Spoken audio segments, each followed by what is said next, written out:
ये न्यूज़ जो human rights से जुड़ी हुई है, तो इसका मतलब इंडियन कॉन्स्टिट्यूशन के अंदर भी आती हैं, फिर वो नेशनल जो सोशल सिक्योरिटी का सेक्शन है, उसमें से भी न्यूज़ आएगी, गवर्नेंस से भी जुड़ा हुआ ये एक टॉपिक है। तो इसमें जो एक न्यूज़ क्या है कि ट्रैफिकिंग में, ह्यूमन ट्रैफिकिंग में एक एडल्ट सर्वाइवर है जो ह्यूमन ट्रैफिकिंग में बच गया, तो इन्होंने ऑर्डर दिया कि उसको जो है 1 साल के लिए आप उसको प्रोटेक्टिव कस्टडी के अंदर रखेंगे। वो कस्टडी कह लो या फिर आप उसको रिहैबिलिटेशन कह लो, कुछ भी समझ लो।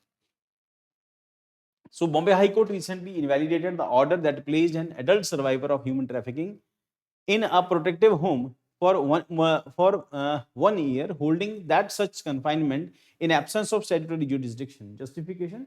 तो स्टैट्यूटरली ऐसा कोई प्रोविजन है नहीं कि आप एक सर्वाइवर है, एडल्ट सर्वाइवर है, वो बच गया ट्रैफिकिंग से, आप 1 साल तक उसको जेल में रखोगे, ये ठीक नहीं है, या फिर किसी भी तरह से उसको प्रोटेक्टिव जो है कन्फाइनमेंट में आप रखोगे, इट इज नॉट एक्सेप्टेबल.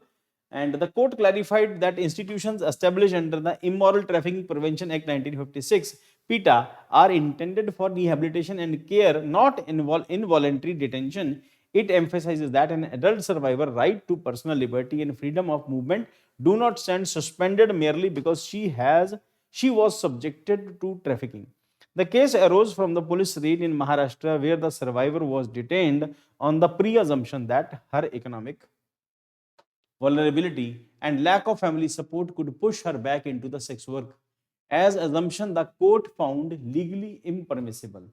तो जो लेडी पकड़ी गई वो बेचारी फैमिली की तरफ से उसको कोई सपोर्ट नहीं था, सेक्स वर्क में उसको धकेल दिया गया था।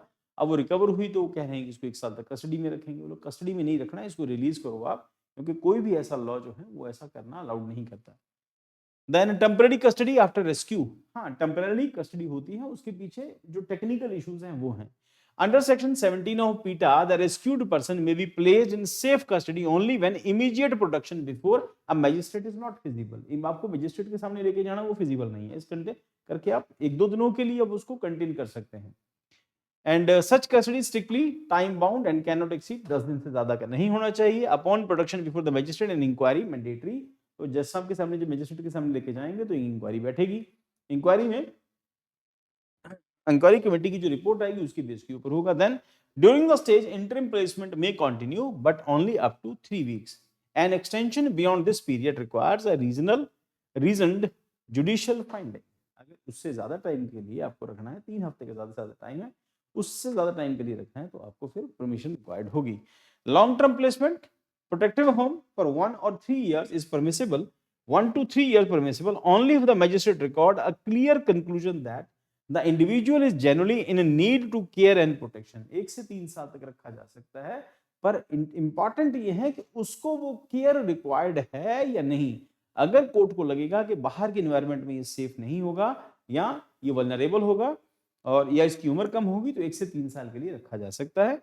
The court highlighted that these timelines reflect legislative intent to prevent rescue operations from turning into custodial confinement. तो ये जेल की तरह नहीं होगा, उसको confinement दूसरी है, different है। Then protective homes and corrective institution legal distinction क्या है? Protective home section 2G intended to voluntary care, rehabilitation and reintegrated of victims. Corrective institution section 2B meant for detection of offender in government of section 10. Only individual convicted of offense under PITA can be sent to corrective institutions. Survivors cannot be treated as offender in the absence of criminal liability.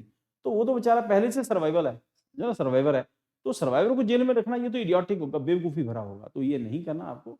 जो offender है उसको आप समझ में आता है रखना, but ये सिर्फ उन कंडीशंस में जहां पर वो अपने आप सर्वाइव नहीं कर सकता, वो वल्नरेबल है या फिर वो अकेला है या उसकी मेंटल कंडीशन ऐसी नहीं है, तो उस केस में तो हो सकता है, बट ऐसा हर केस में नहीं है। Constitutional right of the adult survivor था, court reaffirmed that adult survivor retain full constitutional protection including Article 19 freedom of movement, residence and occupation, Article 21 right to life.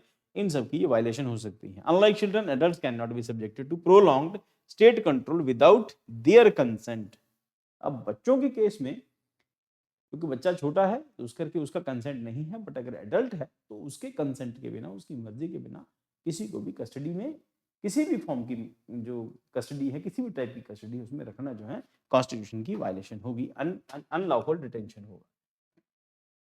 बस इस न्यूज के अंदर इतना ही है, बाकी आप देख लेना इसको। और इंपॉर्टेंट क्या है, प्रोस्टिट्यूशन पर से इज नॉट क्रिमिनलाइज्ड अंडर पीटा। The act target commercial sexual exploitation, not individual engage in sex work. Penal provision applied to running or managing brothel. तो इंडिया में सेक्स वर्कर जो हैं उनको क्राइम की कैटेगरी में नहीं आती। अगर आप ब्रॉथल रन करते हैं, कोई इंडिविजुअल ब्रॉथल रन करता है, तो वो सजा का हकदार है। जो सेक्स वर्कर्स हैं तो वैसी सजा के हकदार नहीं। हो सकता है ये कहा गया हो कोई सेक्स वर्कर है, हमने रिकवर किया है तो और इस करके इसको कस्टडी में रखना है, तो कोर्ट कहता है नहीं, सर्वाइवर है और उसको आप कस्टडी में नहीं रख सकते। सेक्स वर्कर भी होगा तब भी आप उसको कस्टडी में नहीं रख सकते।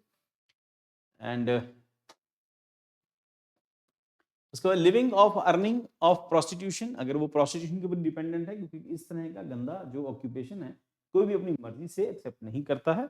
और इसका मतलब ये है कि ये सोसाइटी के लिए बुरी चीज़ है कि कोई औरत जो है अपने आप को किसी को परोस रही है और रीज़न उसके पीछे जो है उसके पास खाने कमाने के लिए और सोर्स नहीं है या उसको कोई और स्किल नहीं आता। तो सोसाइटी की रिस्पॉन्सिबिलिटी है कि औरतें इस तरह के खराब ऑक्यूपेशंस में नहीं जाएं, उनको रिकवर किया जाए। Then procuring or trafficking person, detailing individual or sexual exploitation.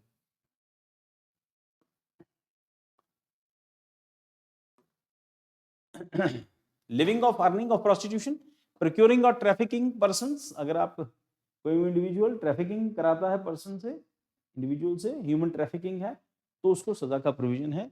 And detaining individuals for sexual exploitation, किसी को जबरदस्ती बंद करके रखना सेक्सुअल एक्सप्लॉयटेशन के लिए, तो इन सब केसेस में तो बनता है। बट कुछ केसेस में ये भी माना जाता है कि ज़्यादातर केसेस में पुलिस जो है या जो एडमिनिस्ट्रेशन है वो प्रोस्टिट्यूट्स को फ्री कर देता है कुछ केसेस के अंदर, और सज़ा का प्रोविज़न जो है वो एक्सेप्शनल है। एक्सेप्शनल केसेस में सज़ा दी जाती है जो प्रोस्टिट्यूट्स आती हैं, उस ऑक्यूपेशन में आती हैं।